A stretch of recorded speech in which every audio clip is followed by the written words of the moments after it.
Dios te bendiga. Bueno, estamos en una semana súper especial y realmente ver y estudiar el camino de Jesús en la tierra es tremendo, maravilloso. Ver sus historias, sus parábolas, sus enseñanzas, ver con la humildad, con la sencillez que Él se movió en la tierra es tremendo. Y esta semana realmente nos recuerda y también nos invita a pensar en los últimos días donde Jesús estuvo aquí en la tierra, esos días previos antes de llegar a ese momento, a ese acto de amor tremendo, maravilloso, inigualable que fue la muerte en la cruz del Calvario. Y la pregunta es, ¿qué enseñanza o qué ejemplo nos deja la vida de Jesús en sus últimos días aquí en la tierra, camino a esa cruz? Primeramente podemos ver en la palabra que Jesús en sus últimos días se ocupó de los demás. Esto es tremendo. Me gusta el relato en Juan capítulo 13, en sus últimos días, llamada la última cena. Jesús organiza ahí una última cena con sus discípulos, con los más íntimos. Y en ese lugar, en un momento donde Él estaba en angustia, en dolor, ¿no? Porque ya sabía que próximamente venía su muerte, dice que Él hizo un acto que le correspondería ser a un sirviente de la casa, que fue lavar los pies de sus discípulos. Ahí Él demostró su humildad, su servicio, su sencillez, ¿no? Y es tremendo porque Él sabía que pocas horas después todos los iban a abandonar. Aún algunos de sus discípulos que estaban ahí lo iban a traicionar, lo iban a olvidar, y eso es tremendo. Sin embargo, Él se ocupó de ellos. Él pasó sus últimos días ocupándose, viendo al prójimo. Hay otra cena maravillosa que se da más adelante, relatada en Lucas 23, 27 a 31. Es cuando Jesús va camino a su crucifixión, a su muerte, siendo maltratado, sufriendo, siendo humillado. Y dice la palabra que mucha gente lo seguía. También estaban ahí algunos de sus discípulos. Y también dice la palabra que había algunas mujeres que estaban llorando, angustiadas, al ver a Jesús lo que estaba lo que estaba sufriendo, siendo maltratado, humillando. Pero en medio del dolor de Jesús, es tremendo esto, dice que Jesús ahí les advierte a estas mujeres que dejen de llorar. En otras palabras, las consuela, que no se preocupen por Él, sino que se preocupen por ellas mismas, por sus hijos. Es tremendo. Aún mientras sufrían con gran dolor y humillación personal, la preocupación de Jesús no era por Él mismo, sino por los demás. Otra cosa que podemos ver en este camino a la cruz, antes de llegar a esa cruz del Calvario, es que Jesús nunca perdió el control. Es tremendo porque yo pienso, Él podría haber abandonado la misión en cualquier momento. Hay un versículo en Juan 13:13 que dice que el Padre le había dado todas las cosas en sus manos. O sea que Él podía haber usado su poder, su autoridad para escaparse, para abandonar la misión, rechazar el plan de salvación. Pero Él aún así se sometió a la voluntad del Padre. Me gusta esta escena, el día que arrestaron a Jesús, que se encontraba ahí en el huerto de los olivos, ahí en Getsemaní, con sus discípulos. Él podía haberse defendido cuando vinieron a arrestarlos, ¿no? Pero no lo hizo. Es más, hay un versículo que me gusta en Lucas 22, 52, que Jesús le dice a los que vienen a arrestarlo, dice: ¿acaso soy un bandido para que vengan contra mí con espadas y palos? Él se rindió voluntariamente a sus enemigos. Jesús nunca perdió el control. Él siempre podía haber hecho lo que Él quería, pero Él se sometió a la voluntad del Padre. Otra cosa que podemos ver en el camino de Jesús antes de la cruz fue que Él sufrió por amor hasta el final. No fue nada fácil para Jesús ese camino, no fue nada fácil el camino a la cruz. Él sufrió mucho. Antes de que a Jesús lo arrestaran, vemos un relato ahí donde comentábamos recién, donde Él estaba orando ahí en Getsemaní, donde Él acostumbraba a ir a orar, ¿no?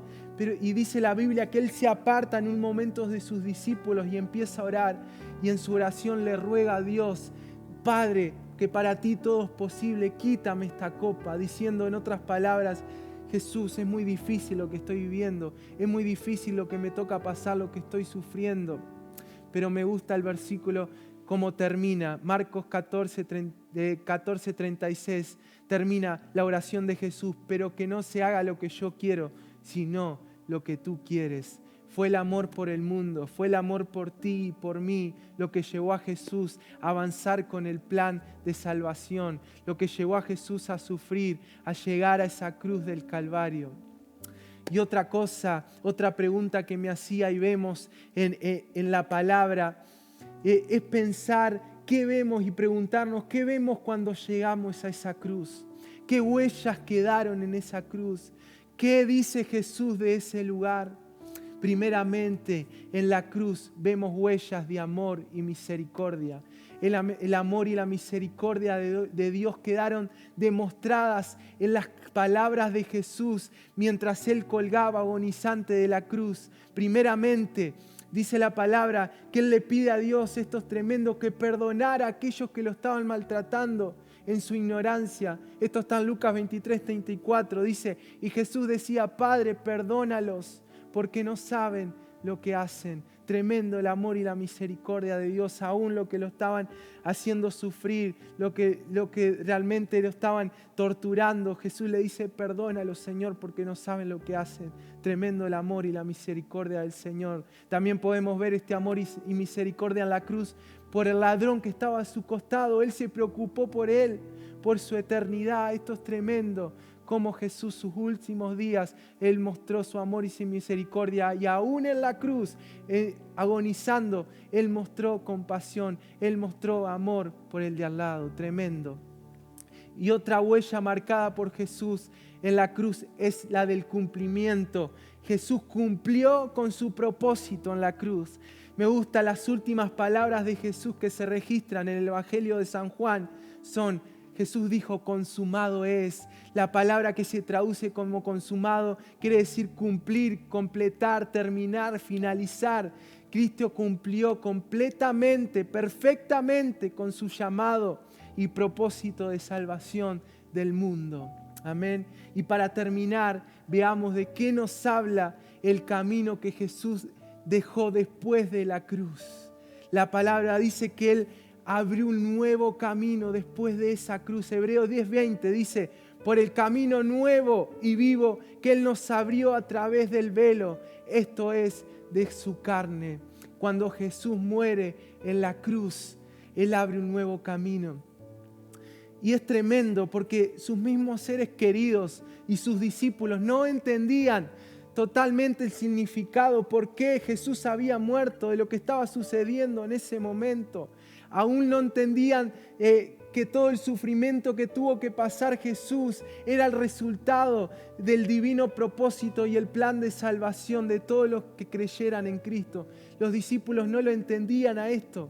Como que la teología de los discípulos se había caído con la muerte de Jesús.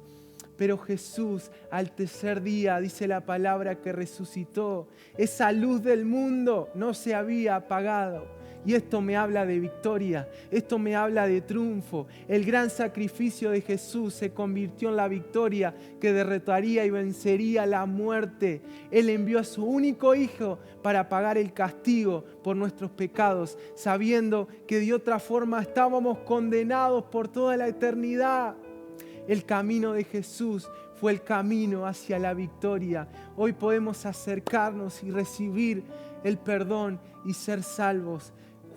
Primera de Juan, capítulo 1, versículo 9, la palabra nos dice, si confesamos nuestros pecados, Él es fiel y justo para perdonar nuestros pecados y limpiarnos de toda maldad.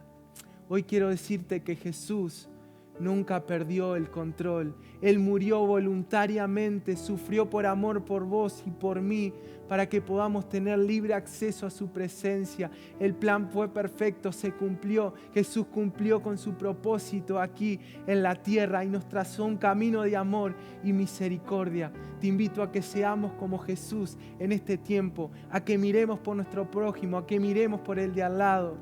Te animo a que te acerques a Él con un corazón humillado. Él quiere sanarte, quiere darte paz, quiere darte esperanza, alegría y lo más importante, Él quiere salvarte y regalarte vida eterna. Si tú estás escuchando ahí de tu casa, quizás y nunca has pisado una iglesia, yo te quiero decir que Jesús también murió por ti. Jesús murió por cada uno de nosotros y Él quiere darte salvación a tu vida. Él quiere que un día puedas estar con Él allá disfrutando en el cielo. Él quiere hacerlo en tu vida. Él quiere darte paz, esperanza en este tiempo. Amén. Así que antes de terminar te invito a cerrar tus ojos ahí en tu hogar y poder orar juntos al Señor. Señor, gracias Señor por tu sacrificio completo, por tu sacrificio en la cruz, Señor Jesús. Gracias Señor porque tú sufriste por amor por cada uno de nosotros. Gracias Señor porque tú siempre miraste por el otro, Señor. Ayúdanos a seguir tu ejemplo en estos días, Señor, a preocuparnos por nuestro vecino, a preocuparnos por nuestra familia, Señor, a velar, a ver por el otro, Señor, en el nombre de Jesús. Yo te pido que si alguno, Señor, está mirando esta transmisión, que no te conoce, Señor, que Él hoy se pueda acercar a ti, que se pueda, Señor, arrepentir de sus pecados, Señor, y tú traigas paz, traigas salvación a su vida en este tiempo. En el nombre de Jesús nos humillamos ante tu presencia y estamos confiando en ti en este tiempo. Gracias, Jesús. Amén. Gracias por escucharnos en este día. El domingo vamos a tener una transmisión súper especial donde vamos a participar de la Santa Cena. Así que desde tu hogar te invitamos a que prepares ahí tu pan, tu jugo de uva y juntos en la transmisión a las 10 de la mañana, donde va a haber un momento de adoración, de palabra y también vamos a compartir la cena del Señor juntos. Dios te bendiga.